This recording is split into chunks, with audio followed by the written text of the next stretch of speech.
Bonjour mes chers amis, j'espère que vous allez bien. Aujourd'hui, on m'a demandé en fait hier soir de faire un sujet sur, en fait, c'était plutôt en fin d'après-midi. On m'a demandé de faire un sujet quand les blessures émotionnelles, hein, ça emmène à quelque chose, en fait, ça mène à, ce n'est pas traité, si ça n'a pas été, si on n'arrive pas à voir ces blessures en face, ben, ça peut vous emmener justement à mentir, hein, c'est-à-dire des mensonges inconscients et des mensonges conscients. Donc, c'est quoi les mensonges inconscients? Ça arrive à tous, mes amis, parce que telle personne n'est pas spéciale. On est tous venus vivre ici sur cette terre des blessures, tu vois, vivre des expériences parce qu'on a des blessures à guérir, l'âme a des blessures à guérir. Donc ces blessures, ça va passer par quoi? Eh ben, ça va passer parce que déjà, tout dépendra si tu as les deux parents, même si tu as les deux parents, tôt ou tard, tu portes en toi cette blessure de l'abandon, de l'humiliation, tu es obligé peut-être de rencontrer quelqu'un, une relation qui va te faire travailler sur toi, peut-être des amis qui vont te trahir, ton copain ou ta femme va te trahir, ou ta famille va te trahir, c'est pour que tu vives cette blessure-là, tu vois, où on va t'abandonner, hein, n'importe qui peut t'abandonner, donc tu as cette blessure de l'abandon, où tu vas te faire humilier par la famille, par n'importe qui, tu vois, donc il fallait que tu guérisses ça, et aussi l'injustice, il fallait que tu guérisses ça, tu vois, tu guérisses de ça, donc en fait, tout le monde doit vivre ça, donc t'imagines quelqu'un qui n'a pas eu ses deux parents, ou qui a perdu l'un des parents très tôt, quand la personne était très jeune, c'est beaucoup plus compliqué encore, tu vois.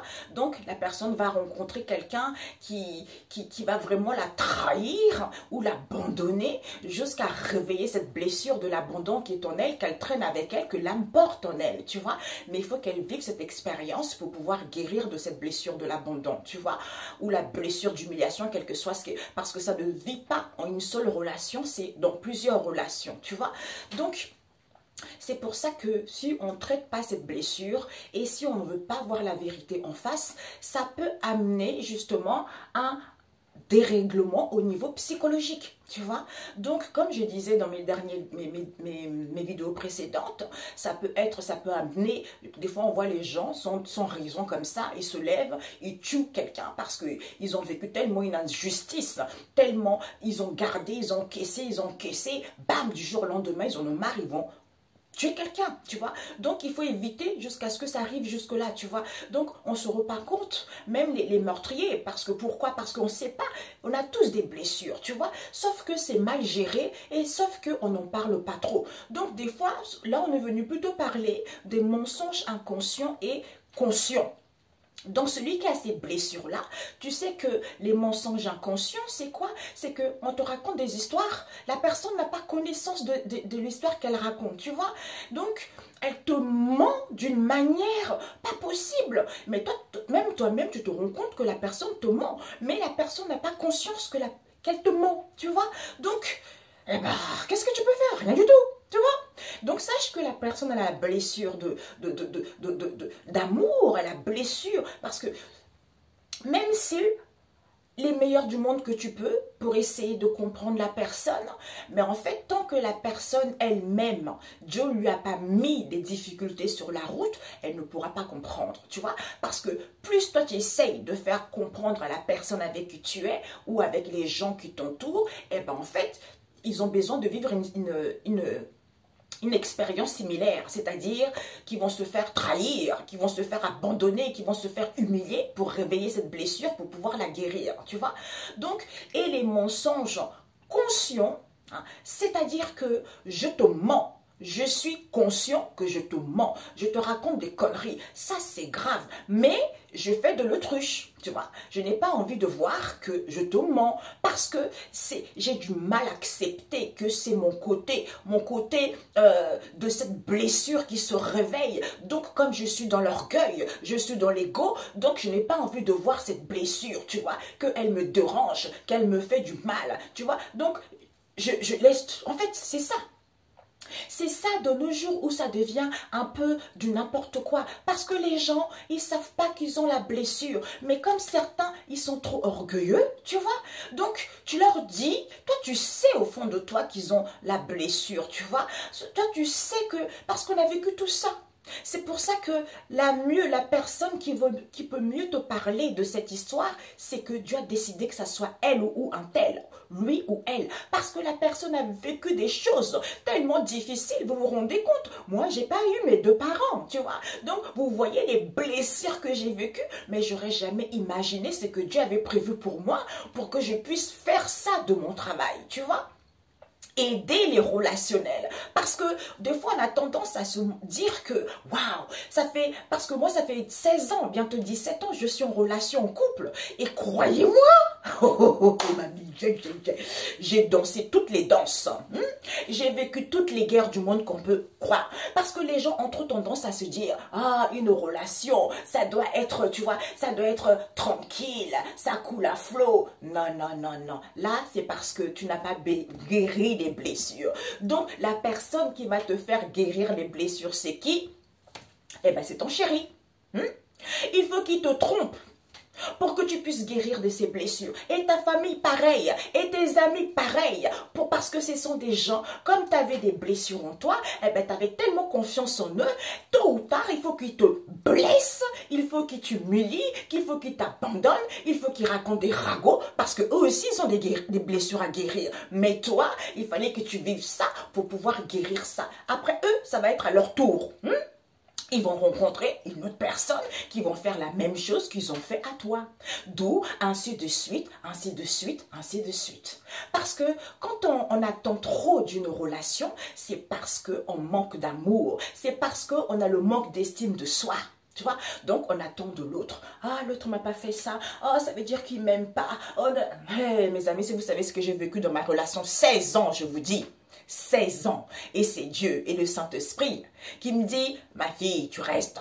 Ma fille, attends. Ma fille, attends. Jusqu'au jour, je ne sais pas où est-ce. Qu'est-ce qu'il a prévu pour moi, Dieu? Je n'en sais rien. Tu vois, je n'en sais rien ce qu'il a prévu pour moi. Mais quel que soit ce qu'il a prévu pour moi, Dieu, alléluia, j'accepte et je suis... Mes mains sont ouvertes, tu vois. C'est comme ça, c'est Dieu que je fais confiance. Quel que soit où je veux être, il sait que c'est bon pour moi parce que c'est lui qui m'a façonné, parce que lui, il sait mieux que moi-même ce qui est bon, tu vois. Donc, quand on quitte un peu le mental, on se dit, ah ouais, merde.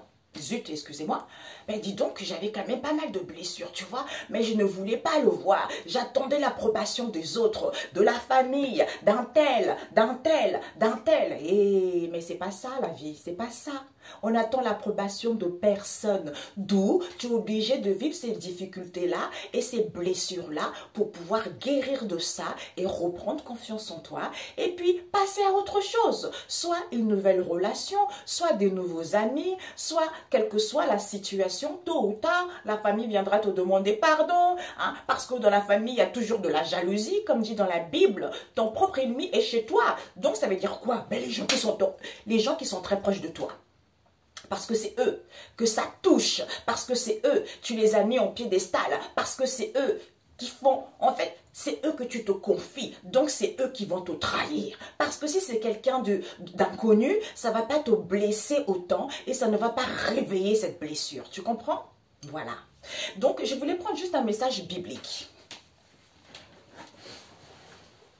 Il ne faut pas que ça dure trop longtemps parce qu'après... Seigneur Jésus, Saint-Esprit, un message pour ce que nous venons de dire. Oh, elle est partie loin. Oh. Elle est partie super loin. Après, je voudrais vous parler parce que j'ai beaucoup En fait, c'est comme ça, tu vois, c'est comme ça quand on a vécu des blessures. C'est pour ça que je te disais, si tu savais ce que j'ai vécu, mais bon, c'est comme ça, c'est la vie. Ça fait de moi celle que je suis maintenant, tu vois. Donc, comme j'ai accepté, on a tous Dieu en chacun de nous. Après, ça soit de l'accepter ou de refuser, tu vois. Moi, j'ai accepté Dieu, je marche avec Dieu parce que c'est lui qui est devant, parce que c'est lui partout, c'est Dieu. Quand j'ai besoin de quelque chose, c'est lui, tu vois. Donc, quand je marche avec lui, il est illimité, je ne suis pas la seule, il y a certaines personnes qui sont comme ça aussi, et bien j'ai les capacités dans plusieurs domaines, tu vois, j'ai créé les cartes, j'ai fait les produits cosmétiques, et j'ai repris mes extensions, parce que ça fait depuis 2009 je fais ça, tu vois, les extensions, cette perruque depuis 2009 je l'ai, tu vois, donc j'ai la meilleure qualité du monde, je connais le monde de l'extension, et je vais vous faire une vidéo là-dessus. Je me dépêche. La lumière du corps, ben voilà. Donc, Matthieu 6, verset 22, la lumière du corps. Voilà. Donc, tout ça, c'est la lumière du corps. Pourquoi la sagesse préserve du mal? C'est ça. Quand on a la sagesse, toute cette expérience, ben, les grands hommes du passé, c'est quoi? Les grands hommes du passé, il y a eu toujours de grands hommes du passé. Il y a eu des médiums, il y a eu des prophètes, il y a eu des bons patrons. Il y a eu tout dans le passé. Et pourquoi maintenant ça n'existerait pas? Ça existe encore parce que le monde est là. Le monde est là et d'où les grands hommes du passé, d'où la sagesse préserve du mal. Donc quand on a la sagesse, ça nous préserve, on sent ce qui est bon, ce qui n'est pas bon, tu vois. Donc on sait qu'il nous raconte des conneries, qu'il ne nous raconte pas des conneries. Tout de suite on le voit parce que on est avec Dieu, parce que on a tous, Dieu nous a donné le Saint-Esprit. Hein, pour savoir ce qui est bon, ce qui n'est pas bon. C'est à toi de faire les efforts, de l'écouter. C'est à toi d'être saint. Saint, ça ne veut pas dire que, oui, amen tous les... Comme à moi, non. Saint, c'est-à-dire que il ne faut pas vandaliser les... En fait, respecter déjà les 10 commandements et d'être en accord avec soi. Tu vois, c'est ça. Les 10 commandements, tu ne dois pas voler, tu ne pas... Tu vois, tout ça, tu peux apprendre ça, c'est basique. Oh là là, ça va pas passer. C'est basique. Bon, écoute, il n'y a plus de temps. Bisous, bisous. Ciao, ciao.